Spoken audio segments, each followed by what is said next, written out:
Welcome everyone. Thank you so much for coming to the Happiness Index and a HiBob's webinar. Today we have a title for you called Stuck or Soaring. I don't know who came up with that title, but I think it's brilliant.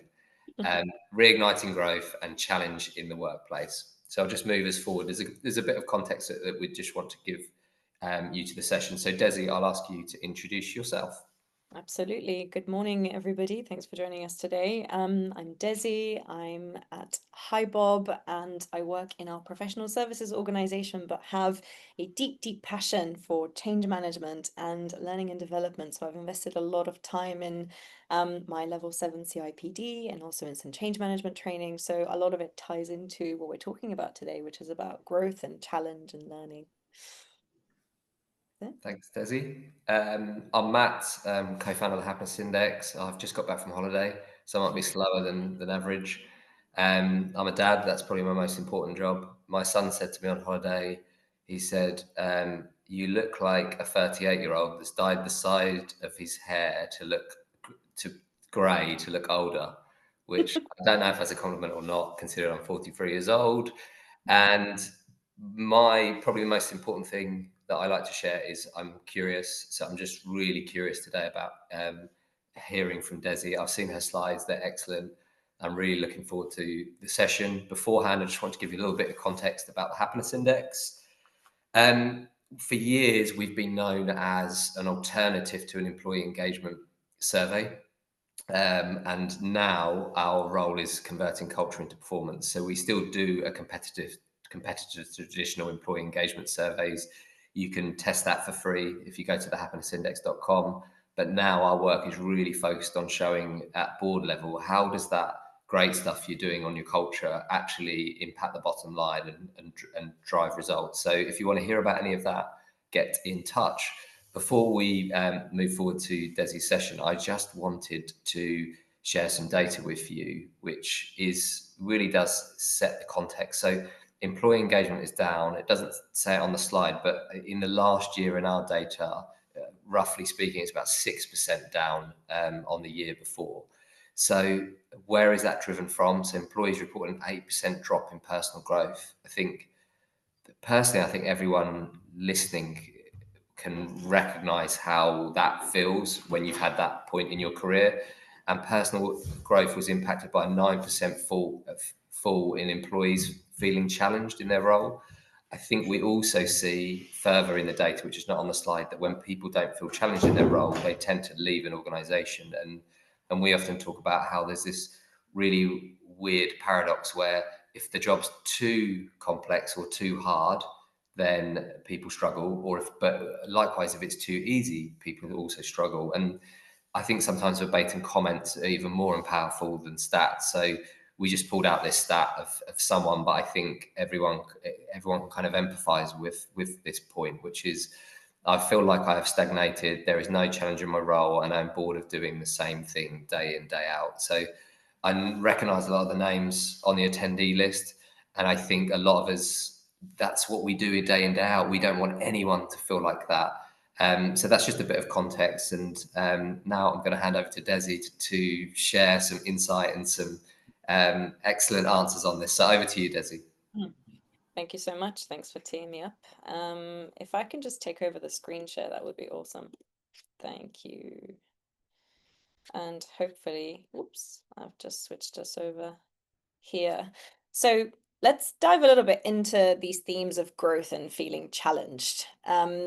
I'll kick us off with this notion that the CIPD speaks about, which is the whole idea of this new employment deal between employers and employees. Employers are no longer expected to offer job security or employment for an employee's whole lifetime. This was something which might have been true in the past, but today, really, the expectation of employers is as they offer investment in the employability of their people. So, ensuring that the time employees spend with an organization and the learning opportunities they're exposed to really boost their employability over the course of their life. So, meaningful career paths, opportunity to progress and learn, therefore, becomes quite key to employee retention and engagement. Oops, I'm sorry.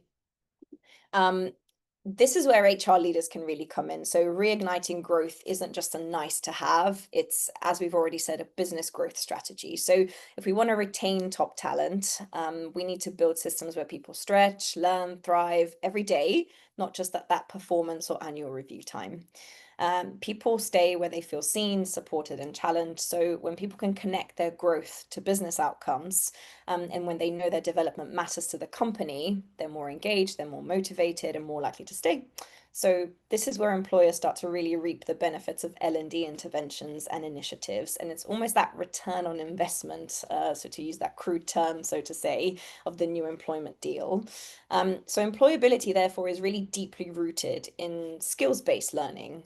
Shaping that dialogue around skills development enables better conversations about career paths, mobility, and supports that meaningful internal sort of growth as well that we're talking about, and makes it much easier to match people to the work that they're best suited for. So they don't feel that they're doing the same thing again, day in, day out, as we said. It also really supports performance. So when people are equipped with the right skills, whether they're technical, relational, or strategic, they make better decisions, they collaborate more effectively, and naturally drive better results for the organization they work for. But of course, this doesn't happen by accident, and here's where it gets really interesting. Development is a shared responsibility, and as HR and L&D leaders, even as managers, we can build the frameworks, we can provide the tools, we can create the programs and open up the opportunities and the leveling and the paths, but people really need to own their growth. They need to raise their hands, reflect on what they want to learn, and really take advantage of what's available. So while career building has been a familiar strategy for employee engagement, the World Economic Forum ran a report that reveals it's been overlooked in recent years. But the urgency is real. As you can see there, these incredible statistics: 39% of all employees will need reskilling by 2030. And additionally, further research by the World Economic Forum and LinkedIn, they've published knowledge which states that skills now decay at a rate of 50% every 2.5 to 5 years, which is incredible. This suggests that employees need to continually update and refresh their skills to remain competitive in the job market. So again, leaning on that theme of employability. And that's because digital transformation is rapid in the current work era that we're experiencing, and it's really reshaping that labor market at speed. There's a shifting skills demand, and as automation takes hold, these routine tasks that we're used to doing every day lose relevance, while analytical thinking, creativity, resilience, leadership, AI capability and literacy, and sort of that technological fluency really climb in importance. So that whole notion of skill disruption is also prevalent across a number of industries. That 39% figure there reflects a global average. And some sectors like IT, telecoms, tech face even higher reskilling needs, with up to 63% of the workforce requiring training by 2030. I see you've got a question there, but I'll just add a few bits here before we jump into it. So I want to just weave in one more concept here, which isn't new, but it's prevalent in supporting the dialogue of career building, which is this whole notion of gathering career capital and the protean career, which talks about the building of a career as the collection of skills, experiences, and exposures, which ultimately not only result in someone showing up with enhanced performance at work, but also supports employees in building up those employability skills and points. So training people as to their career capital, and it isn't an expense, I would say, but a lack of training is. A lack of training often leads to poor performance, and unfortunately, this poor performance is often blamed on the individual, when in actuality, they were not given the tools and knowledge required for success. And of course, regular training has been shown to lead to higher engagement, employee retention rates, and job satisfaction. And I mean, you can quite clearly see it there. And I fall into this category. 86% of millennials would stay if their employer trained them. So I'll let you jump in that with a question. So thanks, Desi. I've got two questions come in, and if you are thinking of things in your head, please put them in the chat. I'll put my hand up, and then Desi will get to them at the appropriate time. So two quick questions, Desi. You said people need to own their own growth, but sometimes we see a bit of a clash between who owns the growth. Like, oh, my company needs to look after me and train me, and then the company think, well, the person needs to own it. Any tips on how you can like navigate that clash and turn it into a positive? Yes, I can absolutely share. So, an organization should absolutely be putting in place listening mechanisms. So, this is what we did at HiBob in our frequent people and culture surveys. We found that actually learning and development was continuously a theme where people were requesting for additional support, transparency, etc. But then it was having individual conversations bolstered by that sort of surveying data that helped us understand what people meant actually by growth and opportunity. So in order for us to, as a business and a sort of as L&D interventions, introduce the right kind of mechanisms for training, for learning, we needed to combine it also with the accountability aspect. So knowing where to invest, what tools to invest in was one, but it's through individual conversations then that managers were having in their one-on-ones with people to sort of say, well, what do you want to learn, and how are you going to fold this into your everyday, and sort of building up that accountability in the provisions the business already was making for L&D along the way. So making it visible, listening to people's feedback through sort of surveys and such, but also then turning it back on them and saying, you've said that you want to learn and grow and develop in what skills, and have you seen the sort of the interventions that the people and culture team, let's say, have put in place already. Thanks, Desi. That's a brilliant answer, and goes on to the second question that I've had in as well, which is on skills decay. And even when I heard you say that, the Yeah. way that my brain works, I was like, oh my God.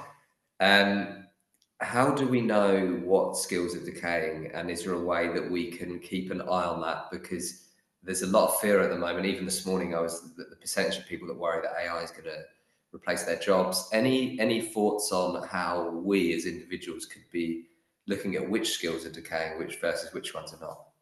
Yeah. Wow. I could talk for hours about this. This particular one. I think it's all to do with, you can really take two lenses. From an employer perspective, it actually starts to touch on topics of future proofing your organizational strategy, on organizational sort of design and development. What is it that you'd like to do in the future as a business, and how would you like to trade? Who are you competing against?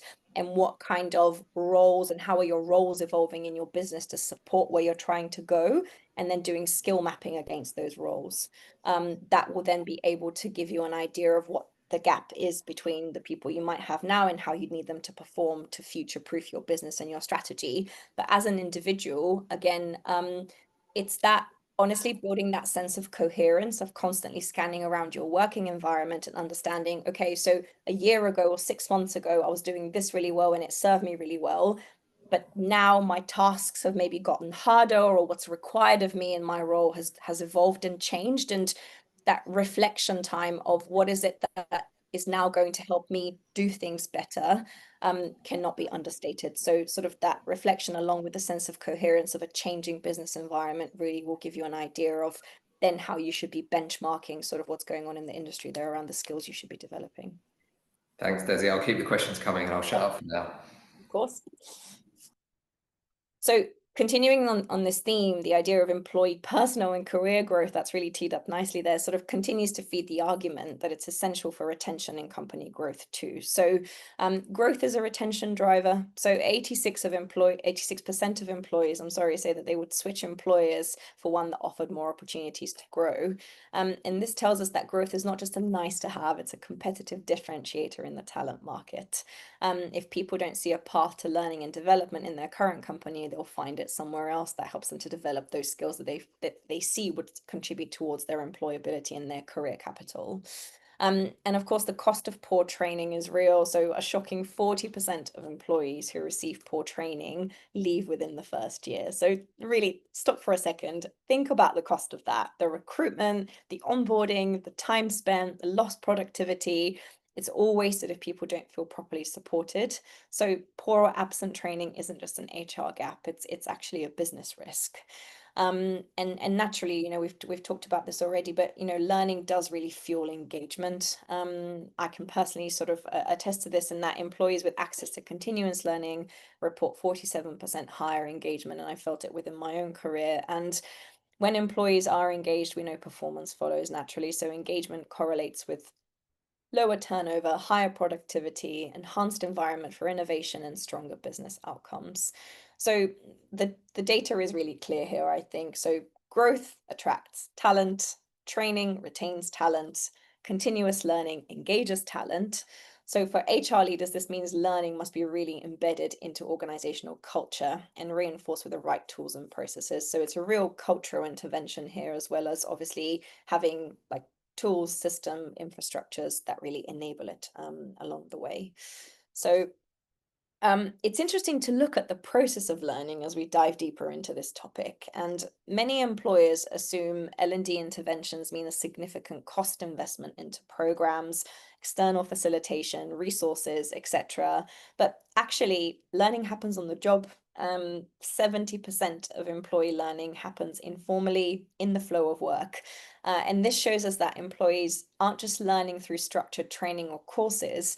Most of their growth comes from daily challenges, from peer collaboration, that social interaction, and that real-time problem solving. If we want to build a culture of learning, we need to recognize and support this kind of informal development where possible, create mechanisms for people to connect and to share knowledge, share ideas as much as possible. And skill growth really builds that optimism, as we've said, that trajectory and that visibility that you've got something to progress into or something that keeps you engaged and motivated. And as it says here, 60% of employees who have learned a new skill in the past 6 months say they now see a path to grow. And that's a really powerful link. When people are learning, they can literally see their future at the company more clearly. It builds motivation, confidence, and of course, naturally impacts that retention metric that we care about. And conversely, when employees feel stagnant, they quickly disengage and may start to look elsewhere. So, learning also doesn't have to be related to the job skills and function in which an employee is currently working within. It's totally valid to consider promoting knowledge exchange and build of transferable skills as another cultural L&D practice, also perpetuated by that social exchange. And I've got a few great examples as we sort of move on around how we're doing this also at HiBob that I can share. And then, really leaning into that growth path gap. Only 35% of HR professionals say their organization has clearly defined growth paths that employees actually understand. So this actually, I think, is the crux of the issue. Even though employees are eager to learn and grow, it's not really happening organically. Most organizations don't have clear, visible frameworks to show employees and then help them understand or conceptualize how those skills really translate into career progression or, again, employability and career capital. And that disconnect really undermines sort of that engagement and retention piece that we're striving towards here, that growth aspect of organizational growth. So when we put all of these points together, employees are learning all the time, mostly informally. They're learning new skills, and that fuels their belief in growth. But too few organizations make those growth paths clear and accessible, or don't really promote them enough in the right places so employees know that they're available or how to make use of them in the day to day. And this gap is exactly where HR leaders can step in by designing more transparent frameworks and empowering managers to connect learning directly to career opportunities. So how do we move them from stuck to soaring? Let's get to answering our question. And as we get into solutions mode, here are 4 strategies that we'll tap into next. So the whole idea of reframing performance reviews to be growth conversations and not just ratings, not just a looking back, but also a looking forward. Building that continuous feedback loop, shorter, more frequent check-ins, and this really is a cultural intervention too, as well as a learning one. And making L&D part of hybrid work. So embedding that in the learning in the flow of work, as we do see more and more remote businesses, more and more hybrid structures in sort of the modern work era that we're in. And empowering managers with the right tools and training so they can support development daily. So again, in the flow of work and sort of in the flow of how an employee is approaching their day-to-day tasks. So let's double click into this. And start off with performance reviews. And traditionally, naturally, performance reviews have been backward looking, focused on ratings, calibration, that sort of thing. But that approach doesn't really inspire growth. Instead, companies that thrive are really shifting reviews to become more forward looking growth conversations. They're leaning into dialogue around competencies and skills. And we should be prompting, asking the questions like, what skills do you want to develop in the next 6 months, and what are your focus areas and competency investments that you want to make, rather than did you just hit your KPIs? And that's not negating the fact that, of course, there are plenty of businesses that have target oriented segments of their business, but it's still about layering that in with what are the competencies and skills that you can develop that help you achieve these attainments better. And then aligning individual goals with organizational needs. So growth feels both personal and strategic. And again, I've got a few examples of how we're doing that at HiBob, also with our goals tracking.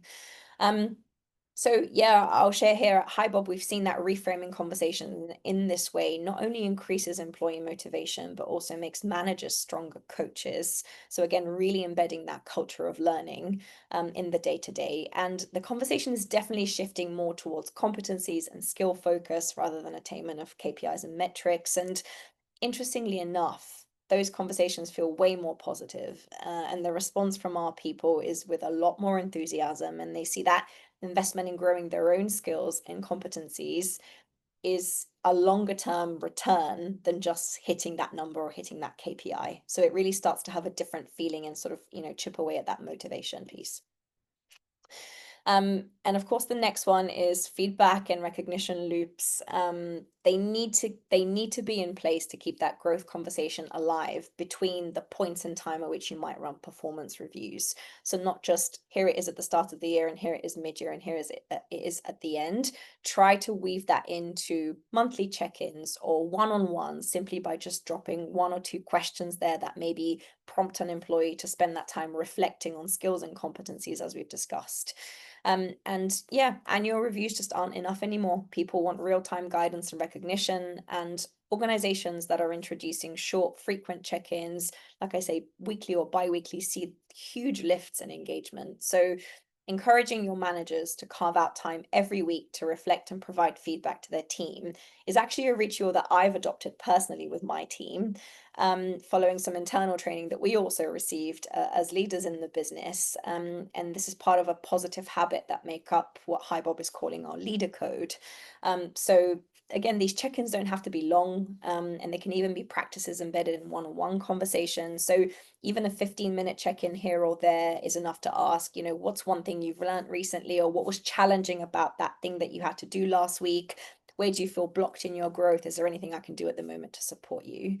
And sort of continuous feedback also really prevents surprises at review time. If you've had that dialogue ongoing week on week, month on month, both employee and manager can jump into that, review conversation and continue it and formalize it and structure sort of the future looking view of what development and growth is going to look like, as opposed to sort of really stagnate on looking back. So growth really becomes that ongoing journey and not an annual event. And the key here is making feedback lightweight, embedded in the normal flow of work. And Matt, question.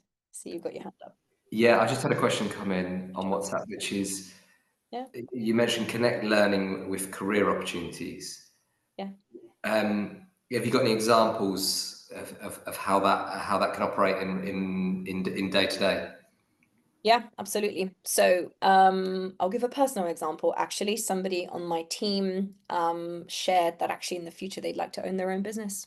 And we actually mapped against the role that they're currently in, what are the key skills and competencies I need them to work on? And one of them was commercial acumen, and negotiations, and leading without authority. So those were 3 skills that we worked to see how in the day-to-day collaboration they had with other teams, in the tasks and projects that they were in charge of, how we could practice those skills of sort of building up that commercial acumen, that negotiation skill set that we knew or we understood and we mapped together would actually be hugely beneficial to that person to apply in their own sort of future trajectory of owning their own business. So it's really trying to understand not just what do I need from this employee in this role in this company, but what are they looking to also get out of their career trajectory and what they'd like to do with their personal sort of growth journey, and map it back to what I need them to do day to day. Thank you. No problem. Good. All right. So embedding the day-to-day. So as we've talked about, learning doesn't really happen by accident anymore. It's in the office. Back when we were all going in full time, people learned by overhearing conversations and shadowing colleagues, which isn't as common with hybrid work anymore. So hybrid work really, really has disrupted that. And at HiBob, we have embraced skills-based learning, as we've talked about. So leveraging AI as an enabler and supporting every person's potential with that. And we know that 70-20-10 model, 70% of learning occurs through on-the-job experiences, 20% through relationships and mentoring, and 10% through formal training. So if you keep that recipe in mind, we can definitely be more intentional by encouraging micro learning, so short on-demand content that fits into busy schedules that can be sort of digested either in a hybrid environment or sort of working remotely. And this is what we leverage our learning module for actually at HiBob. We make it super easy to track and fold into a spare 20 minutes here and there throughout the week. And then sort of leaning into that 20% where the idea of connecting people with peer learning and mentoring opportunities goes a long way, even across borders. So another great example is HiBob's Bobber to Bobber mentoring program. And that's been a huge success precisely for this reason. It's giving us the opportunity to learn from others who are really excellent at things that we aspire to develop in our own practices and skills and repertoire, but it also doesn't require us to work in the same office, in the same time zone, or even sort of in the same country. And then, of course, this whole idea of building a culture where learning is part of the workday, not an extra task. And this, I have to say, is a real cultural investment. And if it's done right, can create a really significant shift to a growth mindset across a company's employee base, naturally leading to better business outcomes, more innovation, of course, engagement. And then what would this conversation be without sort of speaking to the power of managers, and managers being the number one driver of employee development? And truthfully, many still feel unprepared. And I'll quote another sort of learning here from the CIPD, who published in their 2030 report of future work trends.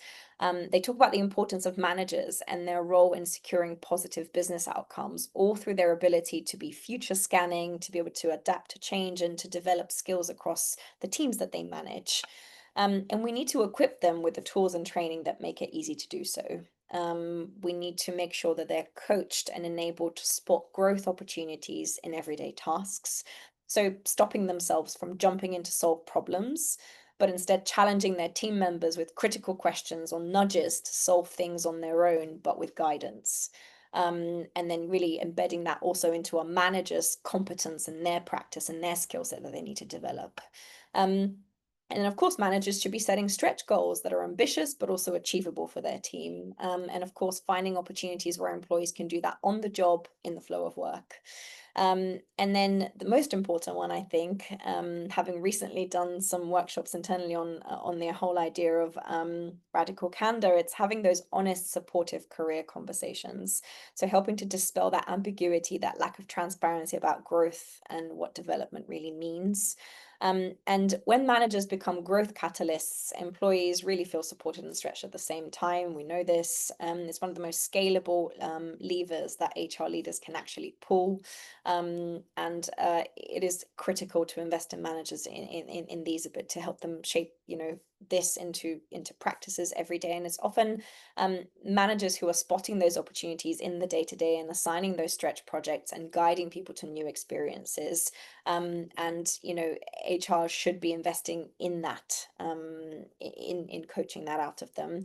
And whether it's assigning someone to take responsibility for learning and for teaching a new skill within their team, or encouraging team members to lead cross-functional initiatives, these moments can create sort of real lasting growth. And you never really know what's going to impact someone in your team until you actually put them in that opportunity and ask them to try something out. For the sake of it, if you have made the connection that actually it relates directly to how they'd like to develop and grow. And then I'll throw in sort of a last statistics here, that studies show that for every $1 spent on leadership training, businesses see up to $4.15 in return, with some analyses suggesting that it's even higher in terms of ROI. And it's not just about the money, of course. Employees with ineffective managers are 5 times more likely to consider leaving than those with strong leadership. Everyone knows that we don't really leave a company, we leave a manager. Huge sort of nudges here to make sure that we're investing in our managers as sort of those catalysts to growth and development. So how do we put strategy into practice? I've got an example here of how we actually do it in Bob in our tool. So weaving in those one-on-ones into the continuous feedback and continuous growth conversations, making the conversation and commitments tangible in a platform like Bob. This encourages sort of commitment from both managers and employees. We talked about at the start, that whole idea of building up the accountability and who's owning development. So especially sort of employees, and they should be the active driver of that development. So HiBob, we actually use this as part of our PDP and ongoing continuous dialogue conversation framework that we are running across the department that I'm part of. And I actually really love this tool because it helps us to schedule it, to track it, and to keep up the same tone, same questions, same sort of development style conversation month in, month out. And of course, goal setting is another way to get more tangible takes on where and how to invest in supporting individuals. It's also something that we use at HiBob. It's a really great way to create a visual link to all those who goal track to see how their personal development, whether it's skills or competency based, actually contributes to departmental or company level objectives, and you can link those together. So it feels like you in your own development are directly impacting sort of how the company is also performing and shaping.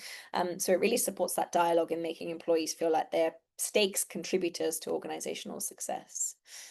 Bob Learning, one of our newer modules, is already a great contributor towards recommending the right micro learning nudges to team members based on those one-on-one conversations or the goals that they've set for themselves or they're working towards. And again, I mentioned earlier that it's really important to make them small enough to be able to digest in the flow of work, because again, formal training actually only contributes to what we say is the 10% of the 70-20-10 models. And yeah, Bob Learning integrates with a number of platforms. So at HiBob, we actually leverage LinkedIn Learning, and all that course content feeds through to how we digest sort of the relevant learning for us. And that library of content there. And of course, what would a tool be without some analytics that helps us to further invest in the right places? Our L&D team and of course L&D professionals are equipped with analytics that can help to secure further investment in initiatives and or already demonstrate the success of existing ones that have been recently implemented as interventions. So all of this that I'm showing here is something that we are actively leveraging also within our company. So we definitely like to drink our own Merlot. So just to close us off there, this is where HR leaders, L&D leaders really come in our key takeaways here. As you can see, reigniting growth isn't just a nice to have, it's really a business growth strategy. And if we want to make sure that we're retaining top talent and we're moving them away from stuck into a place of soaring in our own businesses by extension, we need to build systems where people stretch, learn, and thrive every day and not just at that annual review time. So that I will hand back over to you. Desi, that was brilliant, and it's raised loads of questions. I've got 3 separate questions here, which I'm going to ask because we've got another 10 minutes. Sure. If you've got a burning question, please put it in the chat now, and I will read it out. Desi, I just wanted to touch on the radical candor part. And one of the challenges that we see in the data, and something that we saw in one of the surveys recently, which is people wanting to be a manager is on the slide. I think only 48% of people that were polled said that they would want to be a manager. And if you look at Gen Z, 72% of people want career progression that does not include managing someone. So, and when we had this discussion with HiBob and Happiness Index at our conference, one of the things that came out was being scared of managing and the virtual world that we also live in. And I remember one of the examples someone gave is, I don't want to be a manager because I'm worried I might say something to someone and then I might end up on Glassdoor, or they might write a LinkedIn post about me. So we've got this world. And actually, one of the pieces of data said millennial managers are pulling back for these reasons. So they're scared to manage. And then Gen Z are getting a weird experience of management because they're getting managers that don't want to give clarity. And we see in our data, clarity is so important. Can you kind of like just get into that conversation around radical candor? I think is a great idea, but I also know lots of people are scared of it because they're worried that they might say something that ends up on Glassdoor. Have you heard anything like that, and any thoughts on it? Yeah, what an amazing question. Also just completely reflective of my own journey of becoming a people leader as Really? well. Yeah, 100%. I'll start off by saying clear as kind, again, touching on the topic of radical candor. Um, s- Honestly, speak about your worries, find people that you trust, leverage those social exchanges. This is also part of a development journey for an individual who's not sure or who's tentative. Find others in the business that you think are exceptional leaders and talk to them about these worries and talk to them about, how they overcame them and what it was like for them in the beginning. Or us as HR professionals, L&D sort of leaders, creating opportunities for people to have those spaces of either sort of team coaching or peer coaching or mentoring programs where people can really start to dispel those worries that they have. But I can't underplay the importance of making sure that those people who are tentative about jumping into sort of people management responsibilities feel that there is a culture of trust and an opportunity to try and to fail, but also the transparency aspect of, when they take up a responsibility or a position of people management, maybe again being open and saying that I might get this wrong sometimes, but please let me know. Let's have an open dialogue. Let's have an open conversation. So yeah, really starting it off with clearest kind and bottom lining with that, in that you've got to be able to speak comfortably about these worries and solicit the help and the feedback wherever you can find it. And we see that clarity piece in that it's in the top 8 of things that make people engaged and happy at work. So just to Yeah. back that, what Desi's saying there, I also found on a personal level, I found the point around someone wanting to be an entrepreneur or start their own business and the conversation being fascinating because I was exactly that person. But back then, it was almost treated like you'd said the worst thing that you could ever say and that you were a traitor if you wanted to consider starting your own business. So I just love that how you've reframed it and thought about how do we include someone in an organization, because Mm, again, you're losing out on that skill set, aren't you, if you don't yeah. include people that have got that kind Yeah. of thinking. There's an AI question come in. How can we not have an AI question? I'll just read it out directly so I don't misinterpret it. With more and more entry level tasks being completed with AI, how can we ensure the next generation can still get relevant on the job experience? I know people are worried about this as well. Yeah. Just play back that question to me. Um, So, with more and more entry level tasks being completed with AI, yeah. can we ensure the next generation can still get relevant on the job experience? I've also seen it in the co-founder world. Lots of co-founders are thinking to themselves, I don't need a co-founder now because AI can be my co-founder. Right. But we're seeing so many entry-level jobs replaced that might have Yeah. been, for I can imagine in a law firm, there was jobs that Yeah. people would go in and do entry level, learn the ropes, and then get promoted. Whereas a lot of Yeah. those roles are being replaced. Is there anything that we can do to help the next generation get that on the job experience? Yes. This is a really, really interesting one. I had a few conversations about this actually in the last few weeks. And the way that, sort of the team that I'm part of have been looking at this is the whole idea that AI is there and it's very powerful to support individuals in automating, in of course removing all the manual to-dos that took up a lot of time, so it's creating efficiencies, but it's also there for things, it's perfect for things that are need to be average and status quo, repeatable, and scalable, and where innovation isn't needed. So Yeah. the way that you can create opportunities for people in the future alongside AI is to help them understand what unique skills they bring that are invaluable to an organization. So your human skills, your negotiation skills, your ability to present and tell a story. It's all of those interrelational and strategic thinking type engagement. So this is where we also talk about sort of the future skill mapping. Let's assume AI can automate 60% of these tasks that were normally part of this person's day to day. What else would you have them do that your business could really, really benefit from? And then that's the people you should be sort of recruiting for in the future. Therefore, those are the skills you should be training in your, in your incoming employee sort of base. So it's really helping people understand what makes them unique, what's their Yeah. USP alongside something that can support them with automation and efficiency. Yeah, and one thing I've seen people applying jobs at the happiness index do well. So if I answer it from the candidate perspective, how can you turn it into positive? Which is use that AI to show the company you're applying at how you used it in the way that it would have replaced your job, but then what you would have done with it next. And I've seen Yes. some brilliant examples of where people have sent me stuff and said, I really want to work at the happiness index.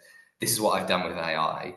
And this is what it could do next, because then you're jumping ahead of the technology. And so I'm just Yes. flipping that person's question to think of it from a Yeah. candidate perspective as well. Yeah. Yeah. So this is the last question we had. So if anyone else has a burning question, please put it in the chat now, and I will read it out. If not, we will let Desi get on with her day. Desi, this is a more of a technical question, but Sure. HiBob, you've obviously built your own development system within HiBob. You talked about how this whole world has changed. How did you take into consideration how the world has changed into your product development? So this is a very technical question, because you talked about like on the go learning, and it's quick check-ins and that kind of thing. How did you take into consideration what you've just taught us into how you've like looked at like a new area of your product? Yeah. What an awesome question. So there's a few ways to actually look at this. HiBob's, and I've been at the company for about 6 years, so I can speak confidently also about how we've changed over time through pandemic and such. But HiBob's product team and our development team obviously have recommendations all the time from all of our customers of what they'd like to see in the product and how they'd like to use the product or what they wish it could do. So naturally, we're constantly scanning so many different use cases of what our customers are doing and sort of how they're pushing and nudging their HR strategy forward based on these, HR trends and response to external sort of environmental shifts. So that's one. But the other is they're also looking at, again, like trends in the workplace, what's going on there. And a portion of our roadmap is dedicated actually to solving for future needs that our customers haven't yet asked us for. So one side we're listening, on the other side we're also scanning, and then the final side is obviously sort of the development of things that we know are absolutely needed to support us in things like compliance and automation, etc. So really leveraging the power of tool and automation. So that's one. But the other is, I think by nature and by design, our platform is built to be customized, and it's customized in the front end, right? So one way we might see, for example, that we're developing, tools like one-on-ones and goals and performance reviews. But it's then the way that we see our customers are using those in completely different ways based on their L&D strategies and structures, and sort of how they're tweaking that is also then again nudging us towards developing it in a way which is meeting that future need. So I hope that made sense. Yeah. I hope that answered the question. No, it does. We've had people are just WhatsApping in, which makes me think people are on a beach Yeah. listening in, which I see as a compliment. And by the way, I have to say that I didn't realise, but someone said they were trekking across the North Pole when we did our thing, Okay. and I don't know if they're Thanks joking for or not. joining. So if you could send us photo evidence that you're trekking across the North Pole, we would appreciate that, because I don't know if they're joking or not, but I would love it, the thought of that. But yeah, this is an absolutely brilliant question, and I think I recognise this. This is a really tough one, Desi. Sorry to chuck this one at you at the end. Do my best. So how do we handle employees who the businesses identify as having a need to develop their learning, but the individual hasn't recognised it? Sorry to go on a tough No, end. no, That okay. I've seen that before. I'm sure people listening have. Where do you start with that, Desi? Yeah, I have to say the answer again is clear is kind. It starts with transparency. So it's making them aware that there is a gap. It's through conversation, of course, and it's through being able to give examples of how, for example, a skill set or a competence or a behavior isn't applied in the way in which the business needs or a manager needs or a function needs. But then if that employee is still struggling to conceptualize that, it's maybe leaning into those moments and understanding why is this so challenging for them, or holding up a mirror and saying in that moment I noticed this kind of sort of emotional response in a request that was made or a challenge that was faced, or I noticed etc etc, that then helps to almost coach out the realization in that individual that maybe things aren't going as smoothly and they're not having a good time. Or actually, again, I will lean into the idea of radical candor. It's the whole idea of caring personally. So if you really did care about that individual's experience, it's actually flipping the conversation and asking them questions like, are you enjoying this role? Are you enjoying the tasks that are demanded of you? Are you enjoying, what you do day to day? And then maybe coaxing out that kind of answer as to maybe why they're not showing up in the ways that we're expecting them to, and it's probably highly likely because they're not enjoying it, or they're not quite understanding that's how they need to show up. So if we approach it from that individual's perspective, perhaps it might lead us to, or lead them to realizations that might close the gap on the way. Sorry, I don't have anything.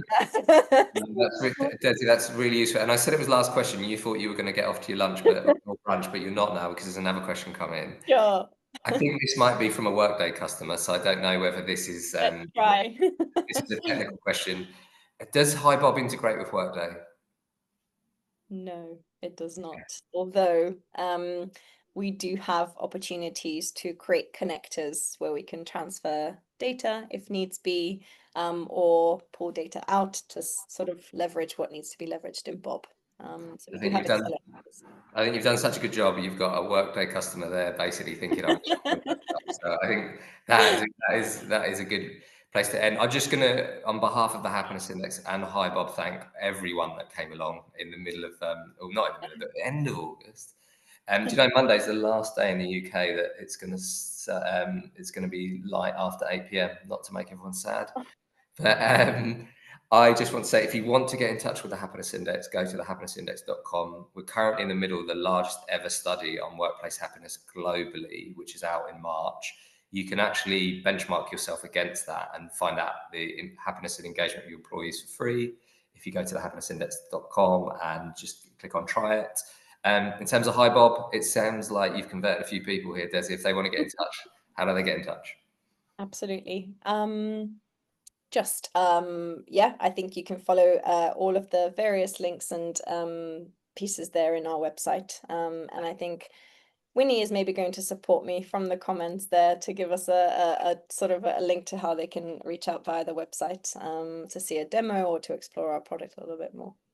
Fantastic. Well, we'll follow up with everyone on that, Desi. But last but not least, I have to thank you personally because that was packed of insight, and I've definitely learned loads, and I hope the people that did. And I know that Winnie has written, I will send a link.